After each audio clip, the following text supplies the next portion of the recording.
நான் செய்கிற ஸ்வீட் ரெசிப்பிலே எங்கள் வீட்டில் எல்லாருக்கும் ரொம்பவே பிடிச்சது இந்த பிரெட் புட்டிங் தான். சாப்பிட்றதுக்கு நல்ல ரிச் டேஸ்ட்டாகவும் அதே சமயம் ஜூஸியாக ஜெல்லி மாதிரியே இருக்கும். வீட்டில் இருக்க பொருளை வச்சு ரொம்பவே சிம்பிளாகவும் ஈஸியாகவும் இதை செஞ்சிடலாம். வாங்க எப்படி செய்கிறதுன்னு பார்க்கலாம். இதுக்கு ஒரு பேனில் 5 ஸ்பூன் சுகர், 2 ஸ்பூன் அளவுக்கு தண்ணி சேர்த்து ஃபஸ்ட்டு கேரமல் பண்ணிக்கலாம். எந்த டின்னில் புட்டிங் ரெடி பண்ண போகிறோமோ அந்த டின்னில் ஊற்றி ஃபுல்லாக ஸ்ப்ரெட் பண்ணி செட் பண்ணி விட்டுக்கோங்க.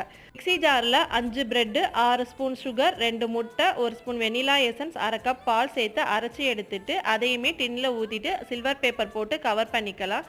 சில்வர் பேப்பர் இல்லைன்னா மூடி கூட போட்டுக்கலாம். இப்போ ஒரு பேனில் தண்ணி ஊற்றிட்டு தண்ணி நல்லா கொதிச்சு வந்ததும் உள்ளே ஒரு ஸ்டாண்டு வச்சுட்டு அது மேலே ரெடி பண்ண புட்டிங்கும் வச்சு மூடி போட்டு 30 நிமிஷம் மீடியம் ஃப்ளேமில் வச்சு எடுத்திங்கன்னா சூப்பரான பிரெட் புட்டிங் ரெடி.